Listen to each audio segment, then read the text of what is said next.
Let me start with a number. $119. That is what one barrel of oil briefly cost this week. Not during the 2008 financial crisis, not when Russia invaded Ukraine. Right now, this week, March 2026. And if you think that number only matters to oil traders and hedge funds, you are about to find out just how wrong that assumption is. Because $119 oil doesn't stay in the commodity markets. It crawls into your gas tank, your grocery cart, your mortgage rate, your airline ticket, and your retirement account. And it does it fast. So in the next 10 minutes, I'm going to show you exactly where that $119 barrel hits your wallet, what it means for your money right now, and what you should actually be doing about it. Section 1. How oil got to $119. First, let's get everyone on the same page about how we got here, because this didn't happen in a vacuum. On February 28th, the United States and Israel launched a coordinated military strike against Iran, targeting nuclear facilities, military infrastructure, and Iranian leadership. Iran's supreme leader was killed in the opening strikes. Iran retaliated by launching hundreds of drones and ballistic missiles across the region and, this is the critical part, closed the Strait of Hormuz. Now, if you don't know what the Strait of Hormuz is, here's the one sentence that matters. It is the narrow waterway through which more than 20% of the entire world's oil supply travels every single day. About 15 million barrels of crude oil pass through that strait daily. When Iran closed it, roughly 200 tankers became stranded. Iraq cut oil production. Kuwait halted exports because storage facilities were filling up. Qatar declared force majeure on liquefied natural gas shipments, affecting 20% of the world's LNG supply. Saudi Arabia's massive Ras Tanura export terminal shut down after drone strikes. In the span of about 10 days, a huge chunk of the world's energy infrastructure either went offline or became inaccessible. The result? Brent crude, which was sitting around $70 a barrel when the war began on February 28th, spiked to $119.50, its highest level since the summer of 2022 when Russia invaded Ukraine. That's a 70% price increase in under 2 weeks. And for context, Macquarie Research says if the strait stays closed for just a few more weeks, oil could push to $150 a barrel or higher, which would surpass the all-time high set before the 2008 financial crisis. Section 2. Your gas tank, 230 to 345. Let's start with the most obvious and immediate place this hits you, the gas station. The national average for a gallon of regular gasoline hit $3.48 on Monday, up 16% from just a week ago. That's roughly 48 cents more per gallon than you were paying 7 days ago. Diesel, which is the fuel that powers the trucks that move literally everything you buy, jumped even harder, hitting $4.66 a gallon. That's up more than 80 cents in a single week. Now let's put that in real numbers. If you drive an average American vehicle and fill up once a week with a 15-gallon tank, you're already spending about $7 more per fill-up than you were last week. Multiply that over a year, and you're looking at $350 to $400 more just on gasoline alone, and that's if oil stays where it is today. If oil climbs toward $150, which analysts aren't ruling out, the pain at the pump gets significantly worse. The historical rule of thumb is that every $10 increase in oil prices per barrel adds roughly 25 cents to a gallon of gas. We've already seen nearly $50 worth of oil price increases in 10 days. Jim Cramer said it plainly on CNBC this week. This is going to cut into consumer spend. It always does. And he's right. Historically, every time oil has spiked over 100% from its base price as rapidly as it has now, the S&P 500 has taken a significant hit. We've already seen that. But the consumer spending effect follows the gas price effect, and that's where the real long-term damage happens. Section 3. Your grocery bill, $3.45 to 5 o'clock. Here's the part that surprises most people. Oil prices don't just affect what you pay at the pump, they affect nearly everything in your shopping cart. And here's why. Think about the journey that a food product takes from farm to your table. Tractors run on diesel. Refrigerated trucks delivering produce, meat, and dairy to distribution centers run on diesel. The ships bringing imported goods into American ports run on fuel oil. The planes shipping time-sensitive cargo run on jet fuel. Every single step in that supply chain just got more expensive simultaneously, but it goes even deeper than transportation. Petroleum is a direct input in the production of plastics, fertilizers, pesticides, and packaging materials.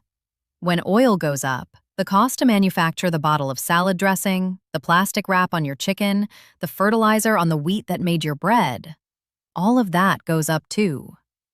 It takes time for these costs to show up on grocery store shelves, usually 2 to 6 weeks, but they are coming.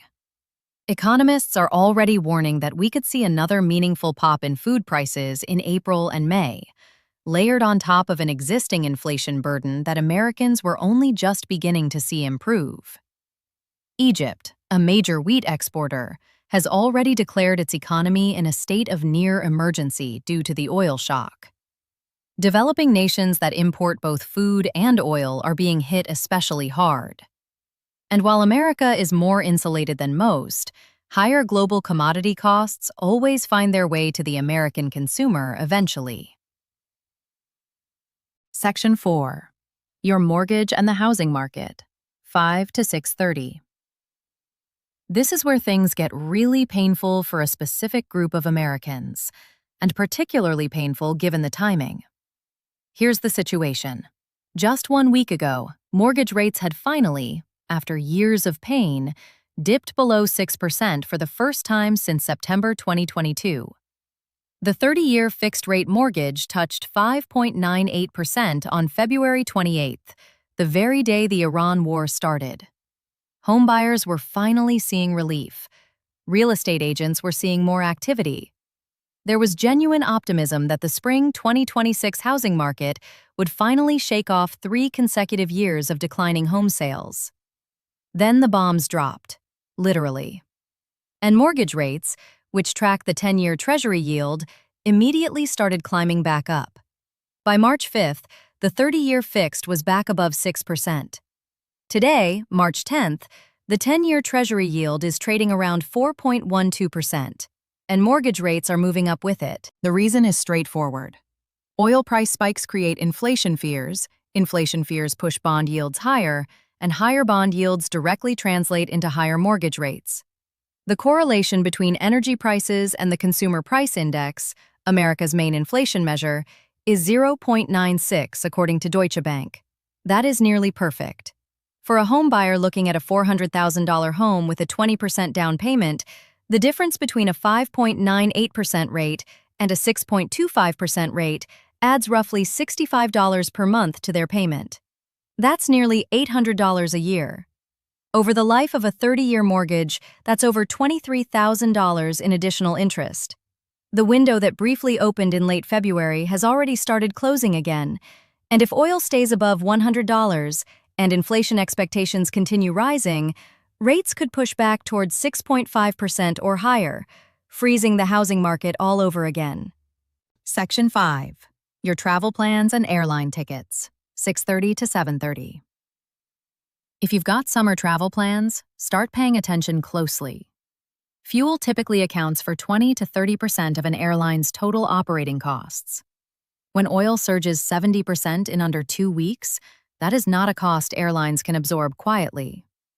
Delta, American, Alaska, United, and Southwest are all already down 2 to 3% in the stock market just this week, and that's before they've had to fully grapple with the new fuel cost reality. Across the Atlantic, European carriers got hit even harder. Lufthansa, Ryanair, EasyJet, and IAG all saw stock drops ranging from 2.4 to 6% in a single session on March 9th. What this means for you is straightforward. Airfares are almost certainly going up, especially for summer travel. Airlines will either raise ticket prices, add fuel surcharges, or both. The routes most affected will be long-haul international flights, where fuel is the dominant cost. If you're planning international travel this summer, the smartest move is to book now, before the higher fuel costs fully feed through to ticket prices. Some analysts estimate we could see 10 to 15% increases in average airfares over the next 6 to 8 weeks if oil remains elevated. Section 6. Your investment portfolio, 7:30 to 9. Now let's talk about what this means for your investments. The stock market story of this oil shock is really a story of extreme sector divergence. Some areas are getting killed, while others are quietly surging. On the losing side, we've already talked about airlines. Add to that the broader financial sector, down 10% for the year in 2026. Private credit giants like Blackstone, Apollo, KKR, and Ares are down between 26 and 33%. Consumer discretionary stocks, the companies that sell you things you want but don't necessarily need, are getting squeezed as consumers redirect spending toward energy.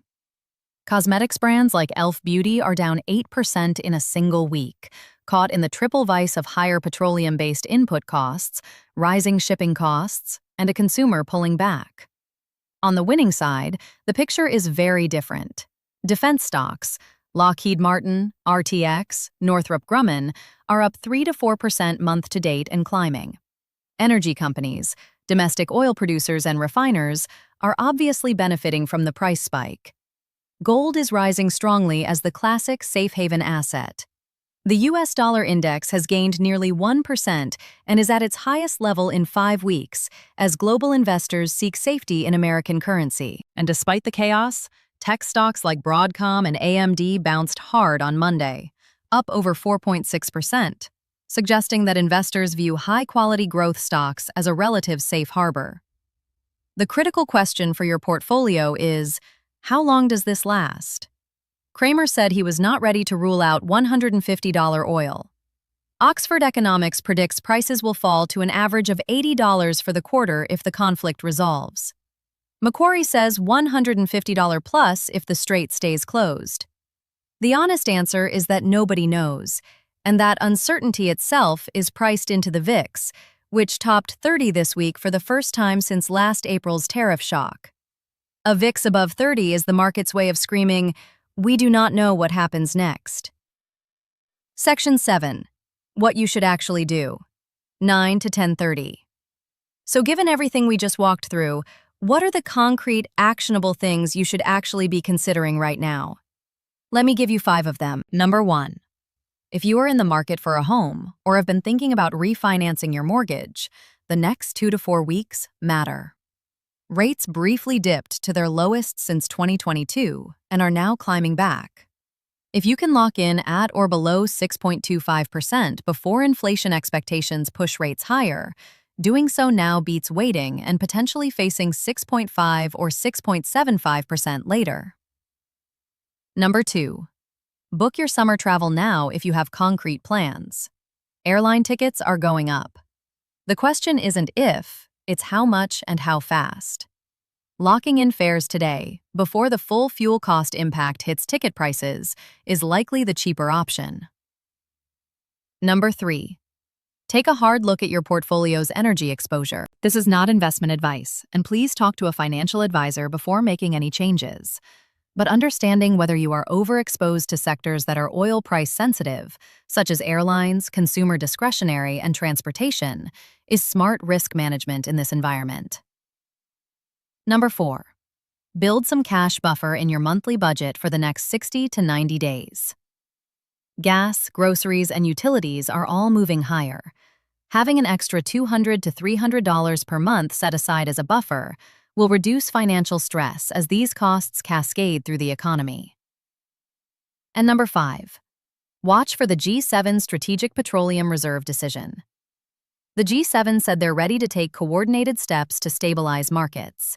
If they announce a major coordinated reserve release, similar to what happened after Russia invaded Ukraine, it could knock $10 to $20 off the oil price almost immediately. That would be a significant positive catalyst for markets and consumers alike. This is worth tracking daily. Let me bring this home. Oil at $119 is not just a number on a commodity screen. It is a tax on every American. It's the extra $7 you're already paying at the pump. It's the higher grocery bill that starts showing up in April. It's the mortgage rate that crept back above 6% and is threatening to go higher. It's the airline ticket that's about to get more expensive. And it's the portfolio that's gyrating violently as the market tries to figure out whether this is a short, sharp shock or the beginning of a prolonged stagflationary crisis. The good news, if there is any, is that the United States is in a relatively better position than most. We are a net exporter of oil. Our domestic production buffers some of the pain that would otherwise be far worse, and markets have shown that they can recover quickly from geopolitical shocks when the shock resolves. If this conflict ends in the coming weeks, oil retreats, inflation cools, the Fed resumes its rate-cutting path, and the spring housing market may still have its moment. But if it drags on, if the Strait of Hormuz stays effectively closed, if Gulf state oil infrastructure stays impaired, if Iran's new leadership digs in, then we are looking at a prolonged period of elevated energy costs, renewed inflation, and a Federal Reserve stuck between raising rates to fight inflation and cutting rates to prevent recession. That is the stagflation scenario, and it is the one Wall Street is most afraid of right now. Watch oil. Watch the Strait of Hormuz. Watch what the G7 does with reserves, and watch the 10-year Treasury yield, because that is the single number that will tell you where mortgage rates, the stock market, and consumer borrowing costs are heading next. If this breakdown was helpful, please hit the like button. It helps this analysis reach more people who need it. Subscribe so you get our next update as this situation develops. And drop a comment below. Are you changing your financial behavior because of $119 oil? I read every single one. I'm your name, and I'll see you in the next one.